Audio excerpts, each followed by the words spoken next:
Om Tare Tu Tare Tu Re Soha.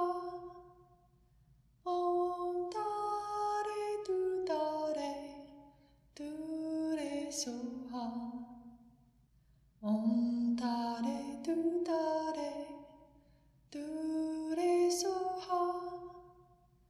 Om Tare Tu Tare Tu Re Soha. All right. Happy Wednesday. Good to be with everyone here and those of you online. A real gift to always have an opportunity to explore these precious teachings and unpack, especially this commentary with His Holiness the 14th Dalai Lama and the Big Shumi, Tubten children. Good stuff here. And the usual suspects. Welcome, Joe. Good to have you here. All right. Didn't think I'd call you out, but yeah, there it is.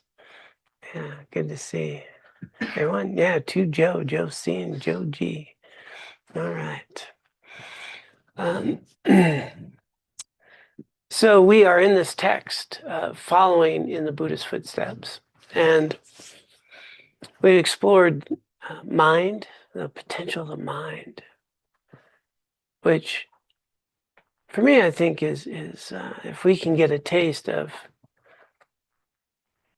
what a refuge is, it's a refuge in the sense of that that we have primordial wisdom. It's already here. It's not something you need to go out and get, not something that you're achieving. It's not something that's damaged. It's already there. Buddha nature is another word for it. And the working hypothesis that we've been kind of exploring is, well, if that's the case, then what's being obscured is this primordial wisdom, and it's obscured due to karma, kleshas, afflictions, conditioning, language that we might have, and much of neuroscience and modern Western psychology now is that our conditioning, the wiring of our body and mind, basically receives input. Now they're much more aware that consciousness is not simply some emergent property of the brain, but rather that this mind body is receiving, that there's a consciousness and it's already within, but beyond as well. And our body-mind experience configures what that input. And then we take in that data and then we put labels on what we're seeing. And our relationship then correlates to how we feel joy or frustration or intolerance or tolerance. But it's always just a gradient from wonderful pleasure down to intense suffering, and things feel painful or they feel very good, or many gradients in between.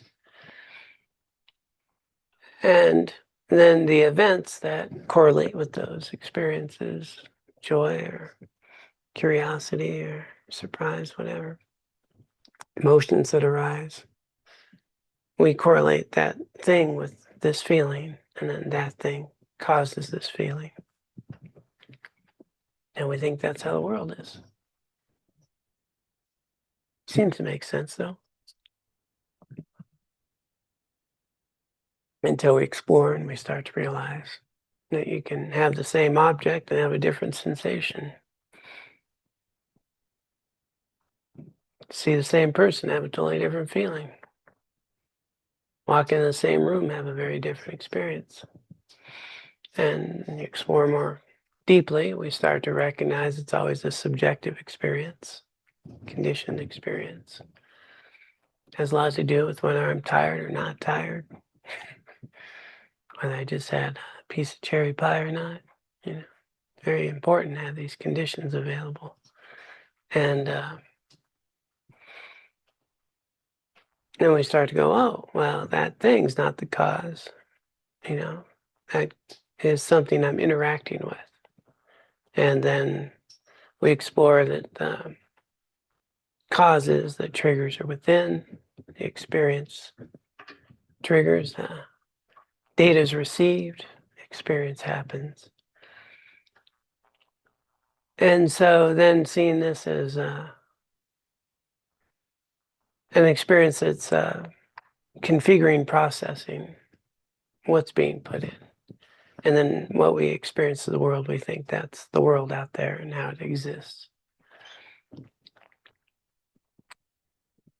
But being aware that there is an awareness before all the labels and all the processing. And that's where we're started with. Maybe I can't be entirely connected to primordial wisdom, but I might be able to be aware of awareness. And that awareness, it's aware of the thoughts, aware of the sensations, aware before we elaborate and label. It's already there. It's very still. And then talked a bit about, that awareness. It's never tired, always there, always available. It's there when you're asleep, it's there when you're awake. It's always there. But what it's aware of and how it's aware of, what it's attending to, then our human configuration gets very involved with things we like, things we don't like. And then we try to get rid of all those things we don't like, try to fill our lives with all the things we do like. And then we wind up in this really beautifully decorated prison cell. And I can have all this nice stuff and feel sad, depressed, anxious, nervous, insecure. Even though I am surrounded with abundance of all the things. And I'm sure it would bring me happiness.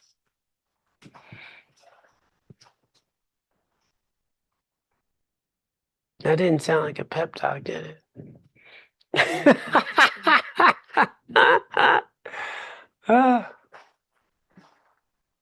And, the gift is that, we're aware of that now. And I think it was here last week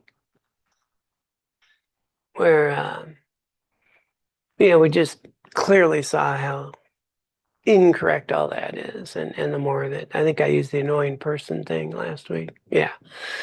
I love that analogy. And the reason I love it so much, to let it just be clear, there's no such thing as an annoying person, right?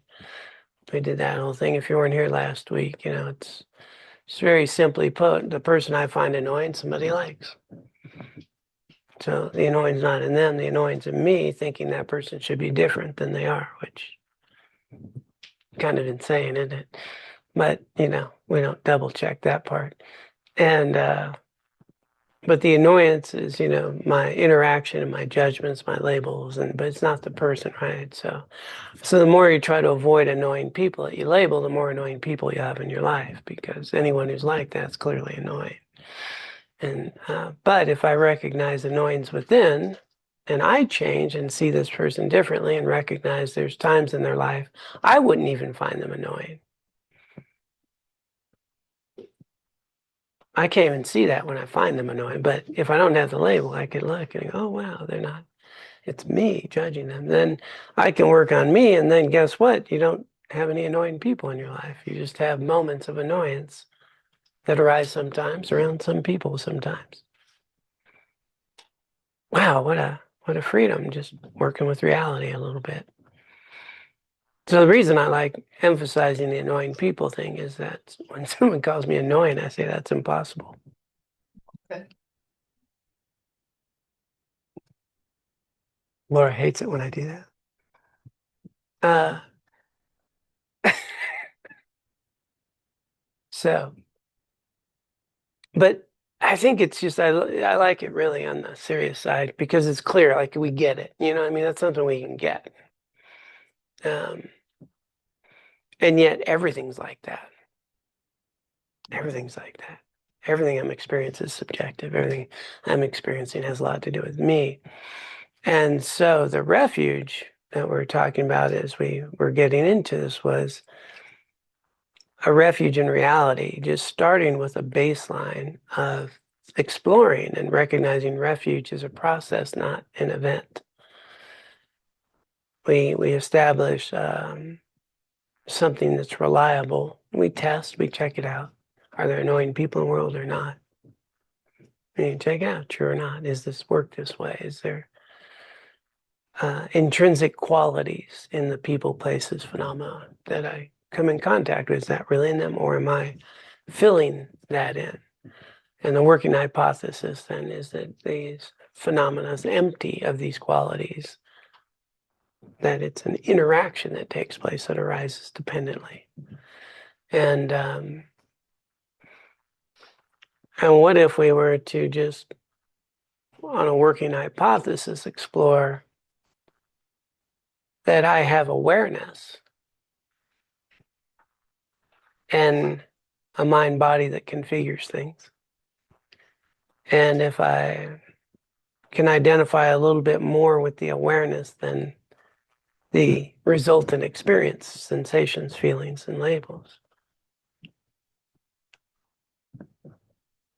I might be closer to who I am instead of the temporary thoughts, feelings, sensations, things I've fused my mind with as though that's who I am.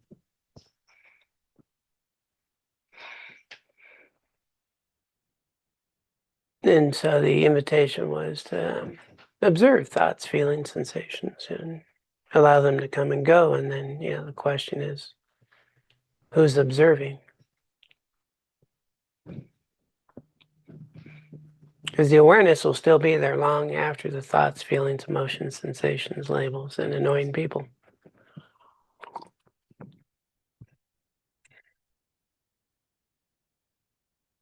And it's never tired.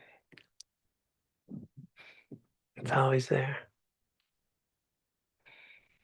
And so the refuge, it comes from, refuge is always, we talked about Buddha, Dharma, Sangha, but the ultimate refuge will be eventually in your own primordial wisdom, your own Buddha nature. That's the ultimate refuge. However, it's pretty hard to access for most of us. I mean, maybe you guys are good at it. I've struggled a bit for a few decades. I'm working on it though.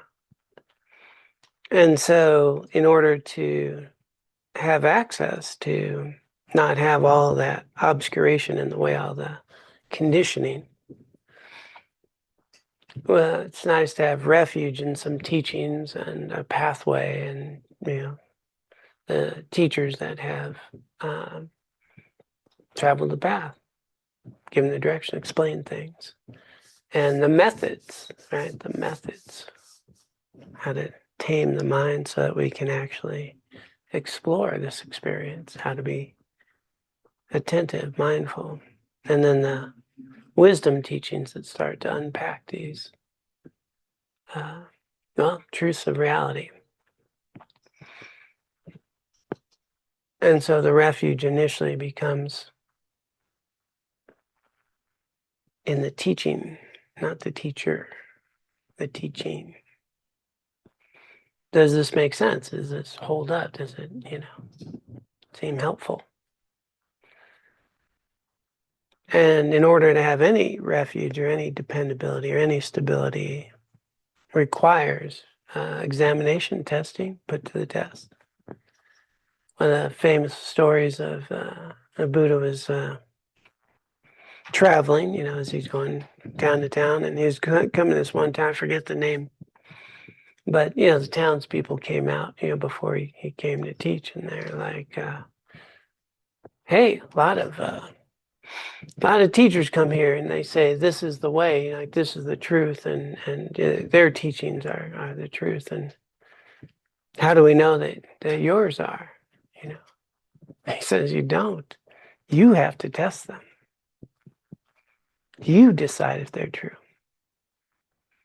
And that's how we need to approach this, is not, wow, there's these ancient texts and people have done this for lots of years. And therefore, what's in these words is the way it is.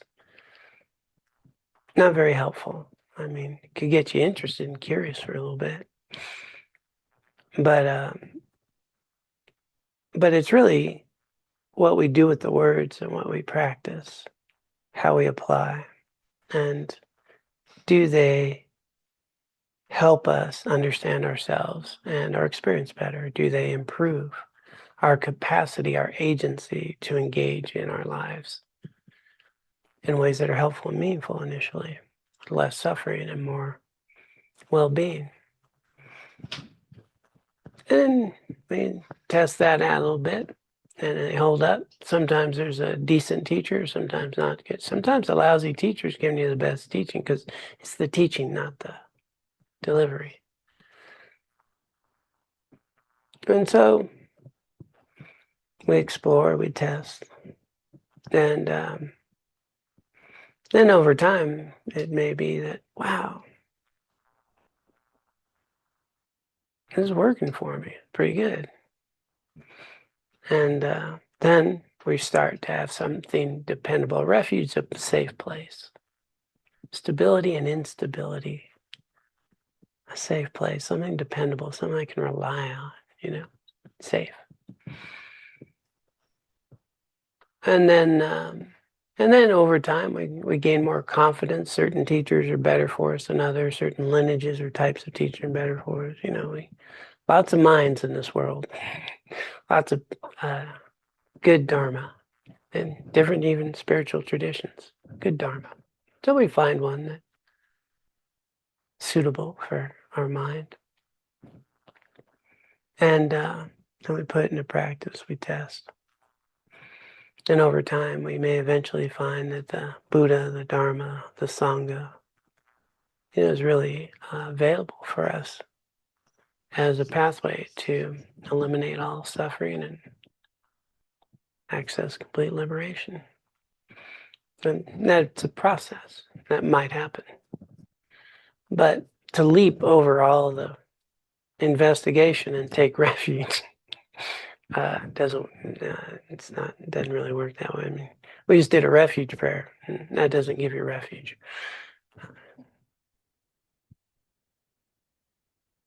But over time, as we ripen our hearts and minds, those words might mean something very different to you. But eventually, to see our own Buddha nature.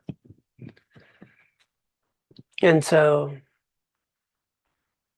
finding dependability in teachers and the Dharma, the Buddha, Dharma, Sangha, the three jewels, that's where we left off. In this journey of opening our curiosity, our heart, and our mind to exploring the best use of your life.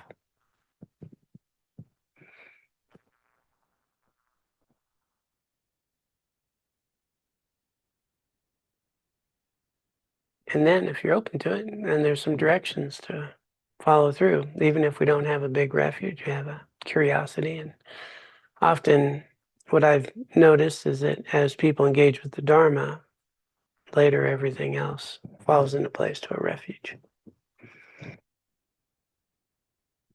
So, talked about refuge, and I'm going to move into the foundational teaching that they're bringing up in the book. And just so you know, we read sections of this text to unpack. And the foundation of the Four Noble Truths, right? Truth of suffering, cause of suffering, cessation, and truth of the path. And so the path that we talked about, these true cessations, and we went through those pieces. The core of it all is always ethics. And if you devote your whole life to ethics, I've been told, you have not wasted your life. Not at all. Good use of life. And you'll find that it's foundational to philosophies, to religious traditions, so forth, to modern Western psychology. So we're going to pick up the text at this point. Oops, I shared that refuge prayer. We're going to pick up the text at this point. The importance of ethical conduct. Would you go to a retreat that was titled that? Yeah, we got 3 of us would be hanging out. Okay, good. Depends on who's teaching. Okay, yeah. Another way of framing out the source of all happiness and joy. You might go to that one. Just need to work on the title a bit. It's all in the marketing. So people who are serious about religious practice differ from those who are not. Buddhists accept that human life has a deeper purpose than sensual enjoyments, wealth, power, social status, and praise gained in this life, and that a fortunate rebirth, liberation, and awakening are available in the long term. Since afflictions prevent us from actualizing our spiritual purpose, we want to reduce and eventually eliminate them. The various levels of ethical codes guide us to subdue our physical, verbal, and mental actions. Here, ethical code refers to a set of precepts taken in the presence of a spiritual mentor. And precepts refers to the particular trainings set out in that ethical code.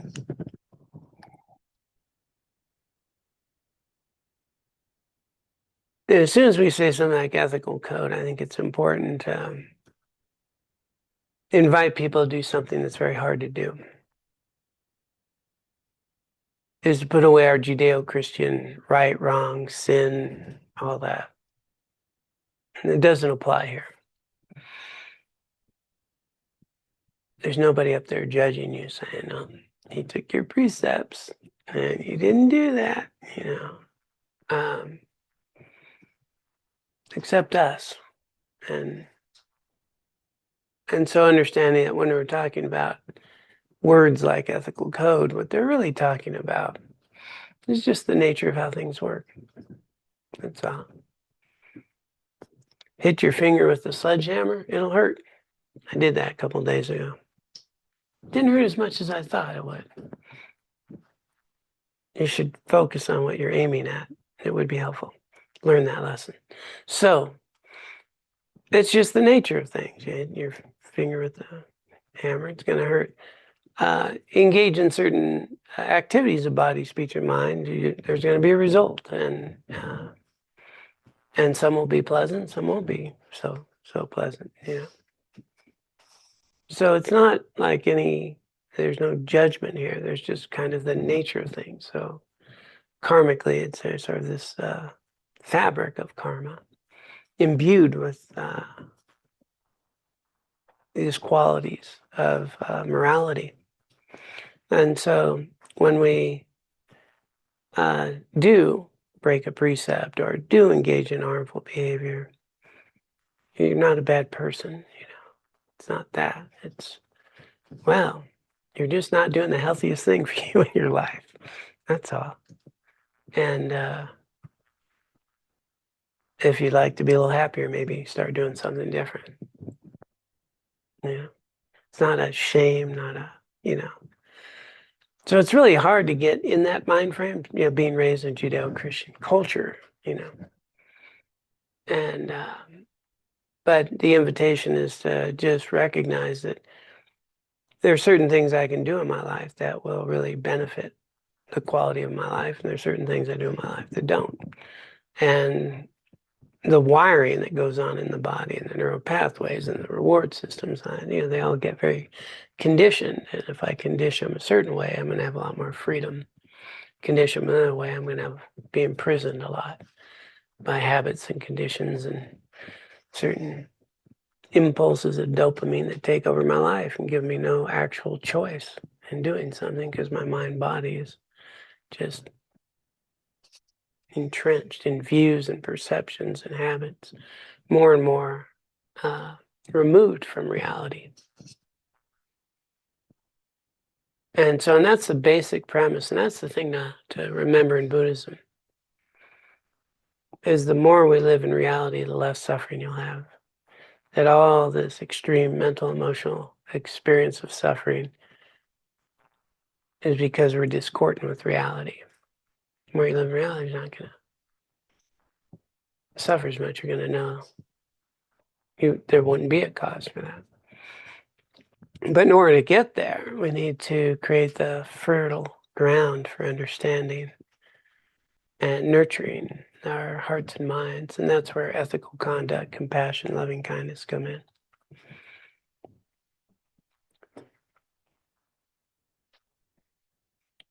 So yeah, get away from bad, good, evil, all that. It's much more confusion and understanding. So the meaning of mental advancement is that untamed states of mind decrease and beneficial states of mind increase. Okay, thank you. Sorry, online, I didn't share that. Shah told me that. I'd have just kept reading. It would have been a whole thing. Appreciate it. Okay, let me try that again. At least you didn't know I missed a word when I read that. The meaning of mental advancement is that untamed states of mind decrease and beneficial states increase. So it's really like this, right? We're increasing or decreasing. For obscurations to be removed from the root by the wisdom realizing emptiness, our mind must first be capable of meditating with single-pointed concentration.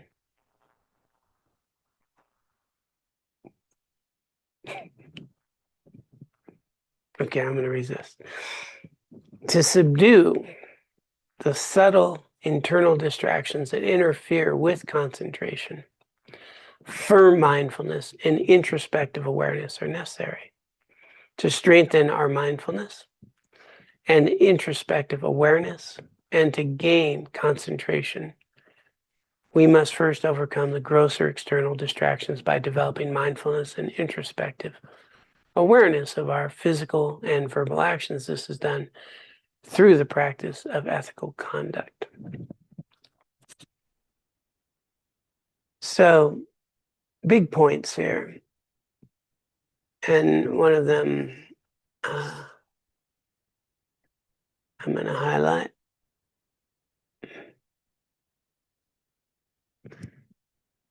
For obscurations to be removed from the root by wisdom realizing emptiness, our mind must first be capable of meditating with single-pointed concentration. So that's the shamatha practice that we do. And to achieve shamatha, that's a big undertaking. That's not going to happen with 24 minutes a day. That's, you go create the conditions, a few needs, cabin, silence, potentially years of practice. But don't leave yet. I'm like, what? What am I doing here then?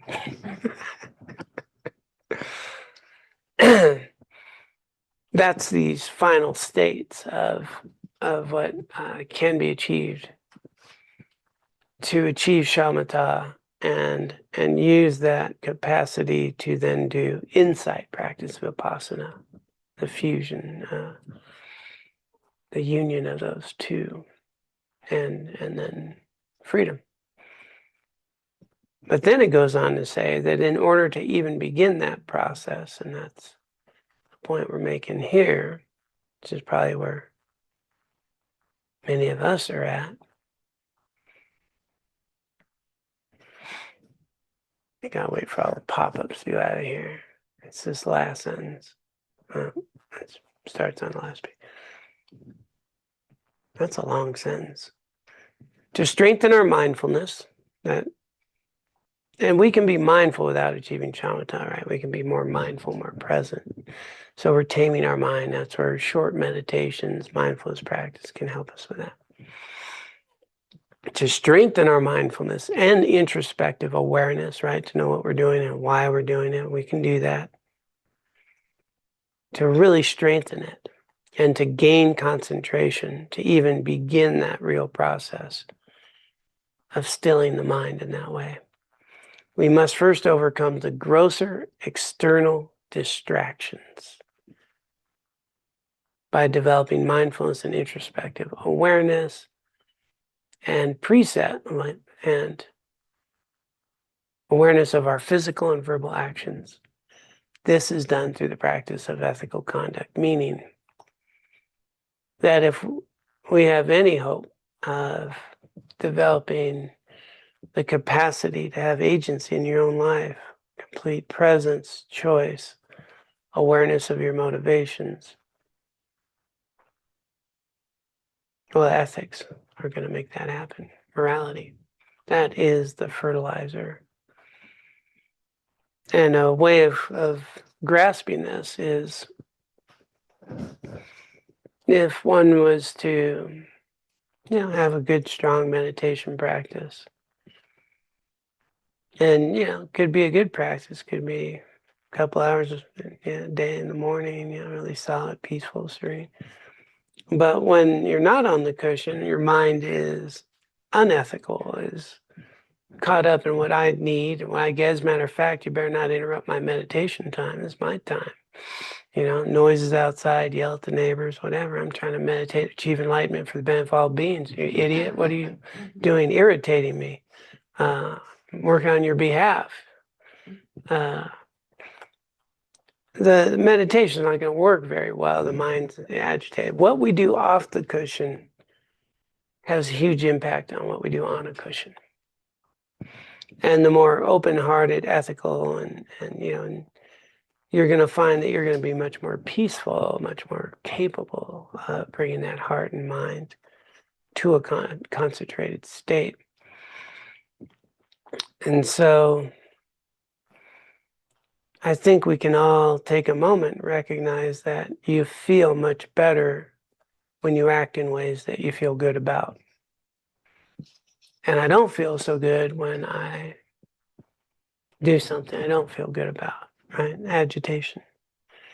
So the more I'm able to engage in ethical, meaningful behavior, the better I'm going to feel. I'm not going to have as many afflictions or insecurity about me, my interactions, what I'm doing.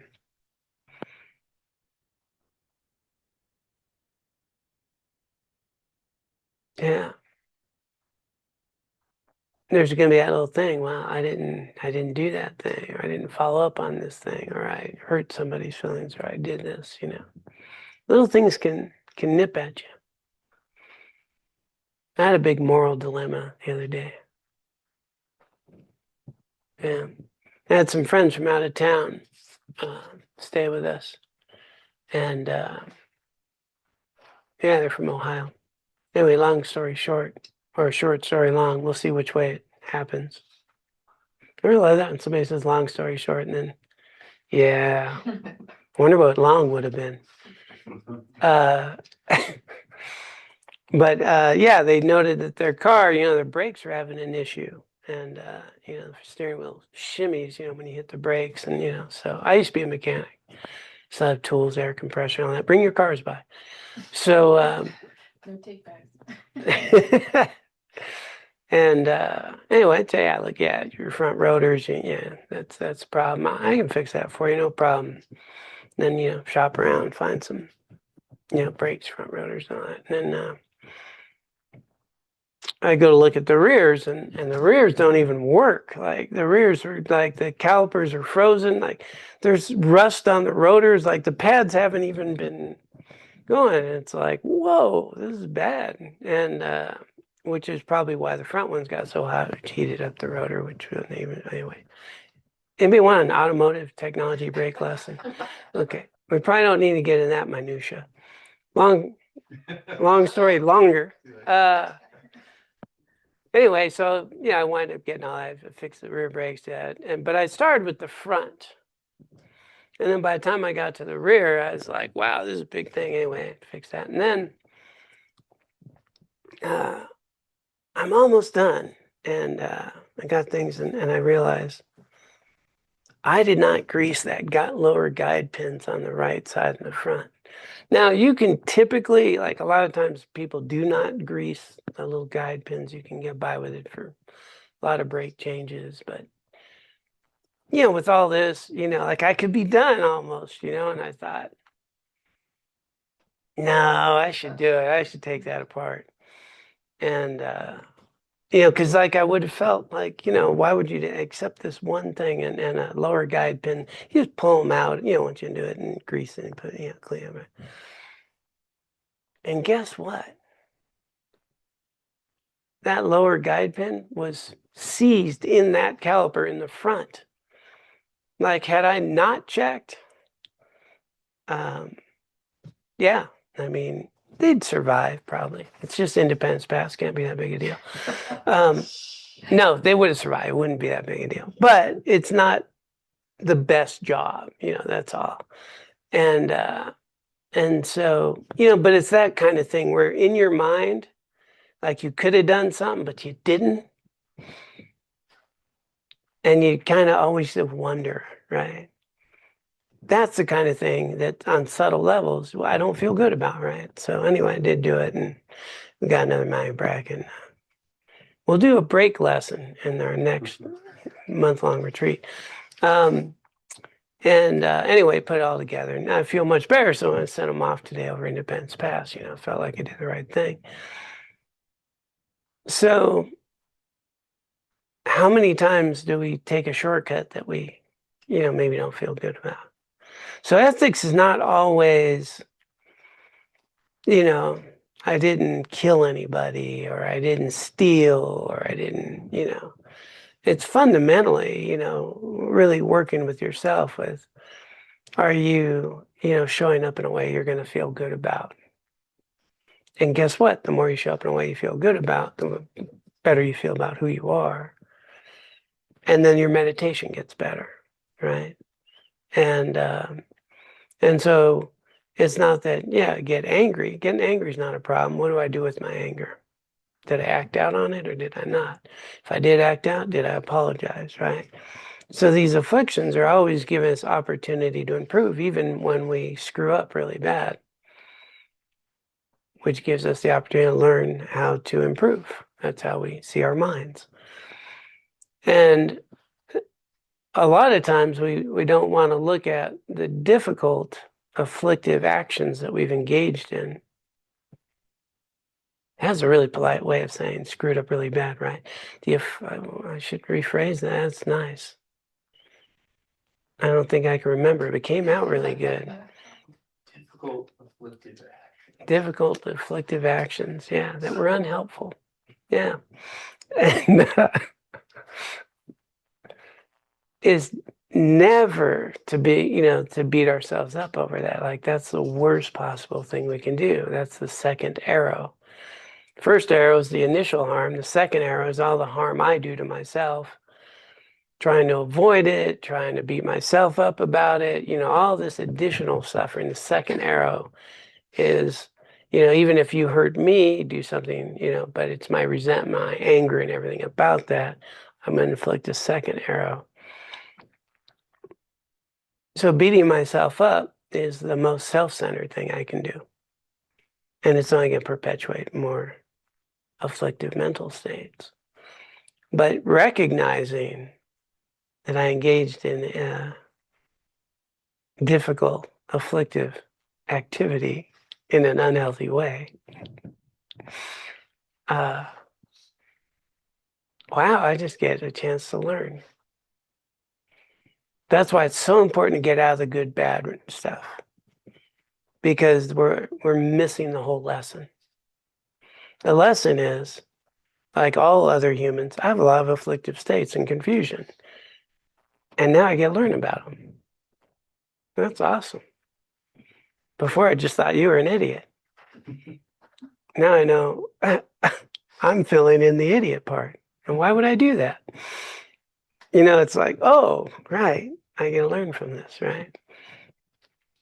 Or I'm a bad person instead of, no, I'm a person trying to learn how to be a better person, you know?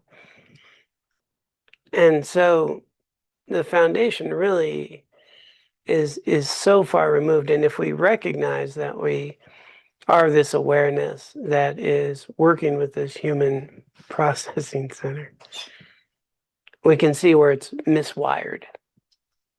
And we just start wiring it more properly.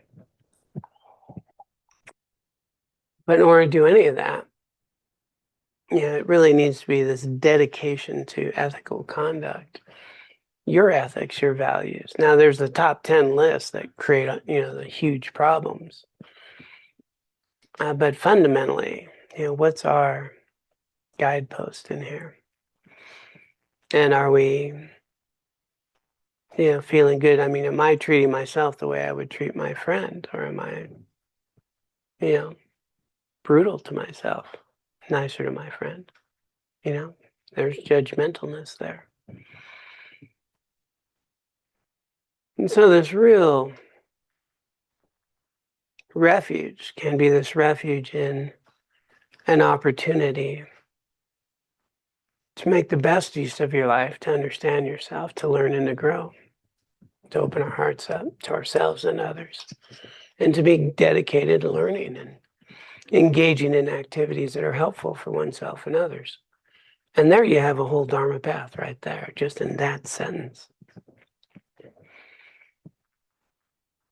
It's not complicated. It's just very difficult to do because thoughts, feelings, emotions, judgments arise. But as we recognize the value of virtue, it's like the most self-compassionate thing you can do is virtue. And why would you do anything else? Because I'm not paying attention and I'm reactive. I forgot the lesson that I just learned 10 minutes ago. And I go, oh, well, that means my mind's a little distracted. That's all. And so let me work on, improving. That's all. Analogy jet summa tenzin palmas, you're not playing Beethoven right off the bat. We're starting with chopsticks. And as we do it, we get better. That's all. The challenge is if we don't do it, we don't get better. The conditioning gets deeper. People say things, like, you'll never change without new change. Or, but we're always changing. The old habits get deeper the more we do them. That's a scary thought, isn't it? It's good to be scared sometimes. It's motivating. But then we'll go too far and go, well, then I can never get out of the rut. No, you can always get out of the rut by doing different things. That's all. And every day is a new opportunity. But the foundation of all is ethics. The foundation of this all is ethics. I could never get tired of talking about the value of virtue. One day I should try it. One person caught that. That's good. So, the higher trainings, ethics, concentration, and wisdom, it starts with ethics, from which all this becomes possible. Karmically, then we have, through our ethics and our merit arising from those ethics, and the foundational foundational Buddhist hypothesis is that the source of all happiness, good, comes from virtue, and the source of all suffering from non-virtue. A little deeper, the reason we engage in non-virtue is out of confusion and misunderstanding.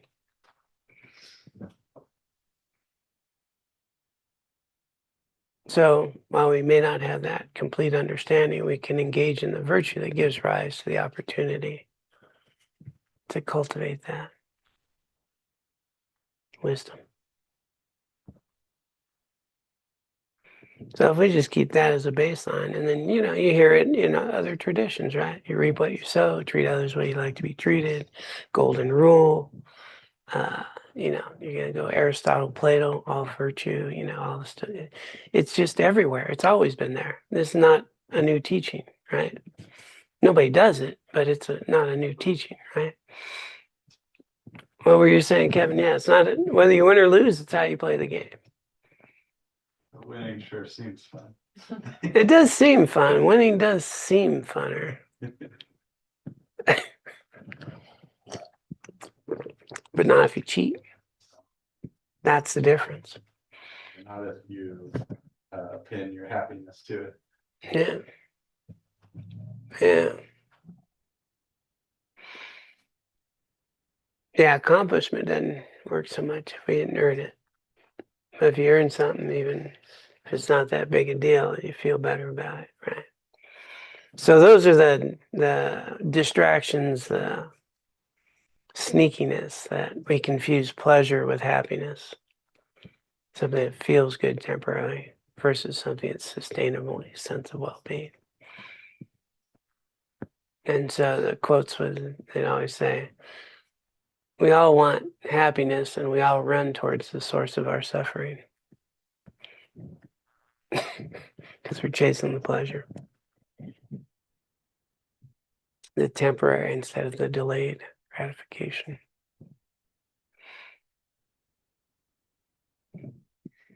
Let's see if I can get to another paragraph here.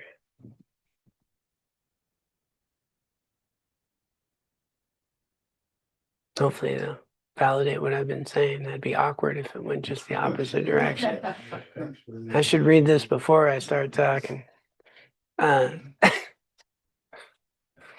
ethical conduct means to refrain from doing harm. It applies to both monastics and lay followers because all of us need to refrain from harming ourselves and others in order to progress on the path and to create peace in the lives of those around us. To this effect, the Buddha advised us to abandon the 10 destructive paths of action. That's that top 10 list, which I know everybody knows. Yeah, so taking and keeping the various levels of ethical codes aids us in doing this and points out even subtler, non-virtuous actions to avoid. Tibetan Buddhism contains 3 levels of ethical codes: pratimoksha, or individual liberation, bodhisattva, and tantric precepts. So that would be vows of individual liberation, bodhisattva vows, and vajrayana vows. Pratimoksha ethical codes focus on abandoning doing harm through body and speech.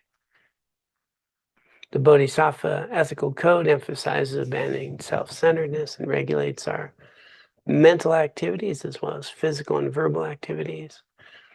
The Tantric ethical code helps overcome subtle obscurations, another form of harmful mental activity.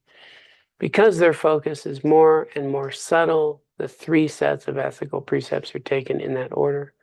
First pratimoksha, then bodhisattva, then finally tantric. So basically, I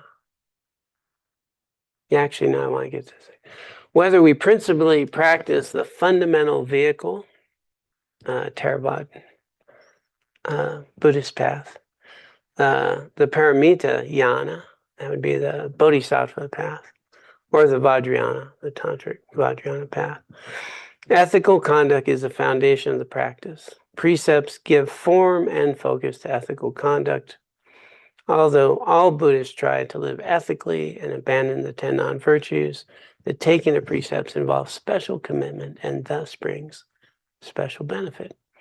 Living in precepts makes us more aware of our physical, verbal, and mental activities. It enables us to purify destructive karma quickly, because by stopping habitual negative actions, we stop their most harmful result, the tendency to do them again. Ever notice that the more we do things, the more we do things? That's what one way of really understanding karma is, that it's kind of like the snowball thing, right? The more you do something, the habits and the more likely you're to do them again. It also brings a rapid and strong accumulation of merit, that spiritual merit. For every moment that we are not breaking a precept, we are actively abandoning that destructive action and thus enriching our mind with merit from acting constructively. Keeping precepts is also a wonderful contribution to world peace. Imagine if every sentient being followed the first precept not to kill for just one day, how different life in our world would be. So the point they're making there is when one does take formal precepts, and so some of you have taken like refuge vows or bodhisattva vows. The merit in that is, we formally committed, and it's not that you had a chance to kill an ant and you didn't do it. You're actively not killing. And when you're taking a precept, all the time I'm actively not killing. So there's this spiritual merit that's going on all the time. Your mind's alert to not doing this. You're actively not doing something. It's not just something came up and I chose not to do it. You're not doing it all the time. Like, you're actively, if you maintain, an awareness of your precepts. So it supercharges the merit, because otherwise I'm not thinking or really holding that dear. There's nothing to protect. If I'm just cruising through life and I might see an ant, try not to step on it. I'm bringing that up because I had to avoid a lot of ants. I was just down in New Mexico. I went for a walk in an orchard. It was an adventure. Yeah. So there's a real value, and so, but we start with again our own personal recognition. So, and just in case you may not know the 10 virtue and non-virtuous, there's 3 of the body, 3 of speech, right?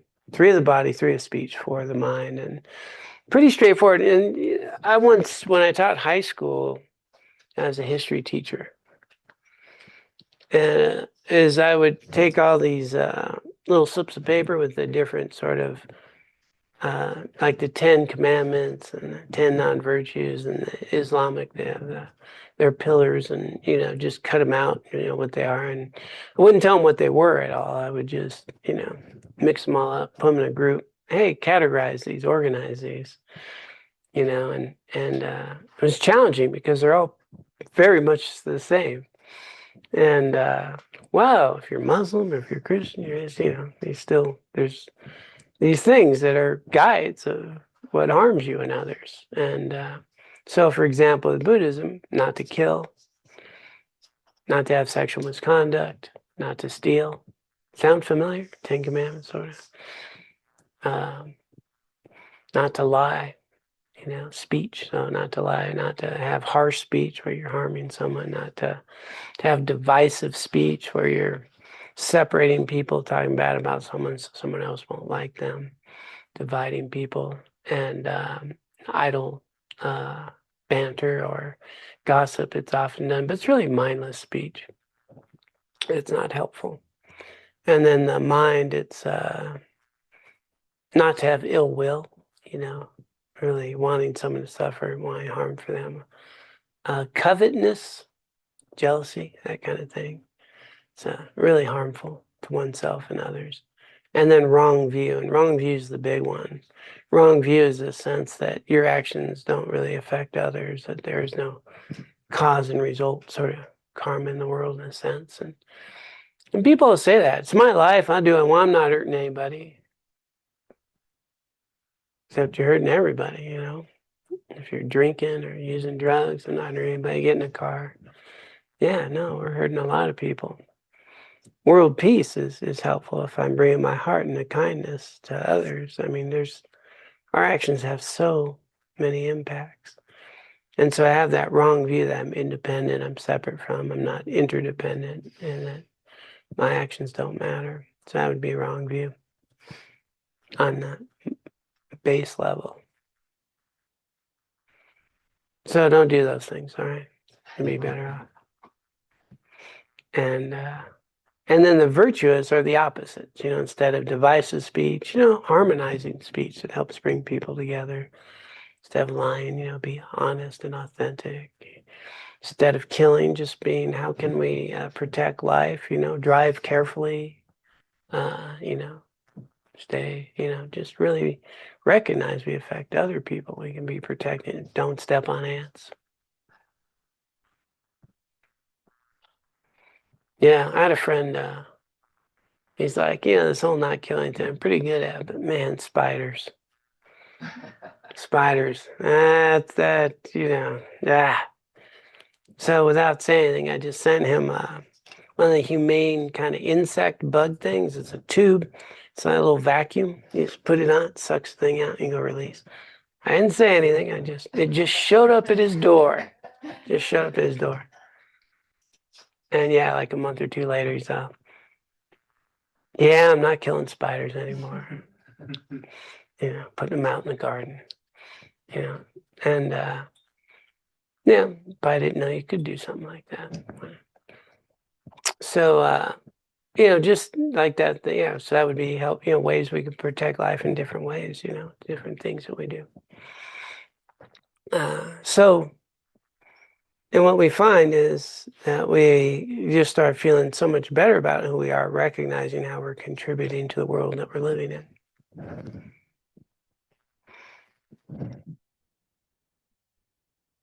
But you all know what it feels like when you did something that you just don't feel good about. Rather than beat ourselves up, let's learn how to do something different. It's just a lesson, that's all. Couldn't have done better then. I can do better now. That just became a lesson.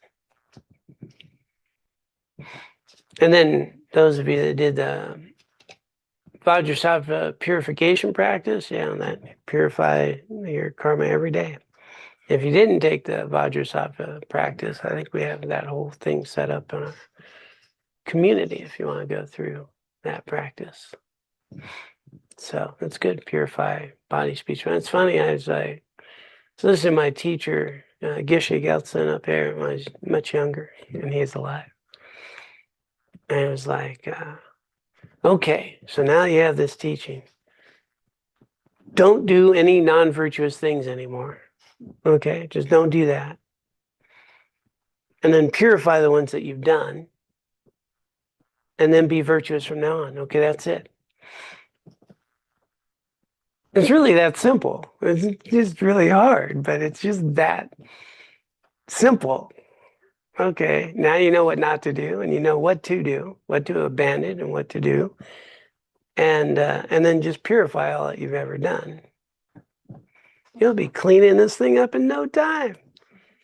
And then you're at home and you think, wow, I could do a Vajrasattva practice, take me about 20 minutes, I can purify body, speech, and mind. But Netflix is on. So maybe tomorrow. This is mind body thing. It's so like, I could purify body, speech, and mind, purify all that and do that. Or, wow, you're going out for ice cream? And I could not do something that would absolutely purify. It's fascinating. And it's important to recognize the conditioning, the wiring, right? It's much easier said than done. And but if we can get in a routine and then have some benefit from it, wow, then then there's nothing more important to do. It's pretty nice. It feels good too. All right, so let's go ahead and dedicate the merit and the wisdom of our time together. I'm going to pop that up. Yep. So a lot of things we could have been doing on a Wednesday evening. We've had the opportunity to come together, support each other in unpacking these invaluable teachings, offering us guidance, methods to understand ourselves, the world that we live in, opportunities to make good use of our lives, to be of benefit to others. Just an incredible opportunity. So let us take a little time to dedicate the merit of our time together, the wisdom and merit from our collective efforts. It's a thought that they may benefit all sentient beings, that collectively our efforts find their way into the world, creating the conditions for freedom for all. And for our own continued spiritual growth, that we may ultimately remove the barriers, obstacles, confusion that prevent us from recognizing our own Buddha nature, so we can be of benefit to all. And with that context, those who would care to can join in the dedication. By this merit may I soon attain the enlightened state of Guru Buddha, that I may be able to liberate all sentient beings from their suffering. May the precious Bodhi mind, not yet born, arise and grow. May that born have no decline, but increase forevermore. Om Tare Tu Tare.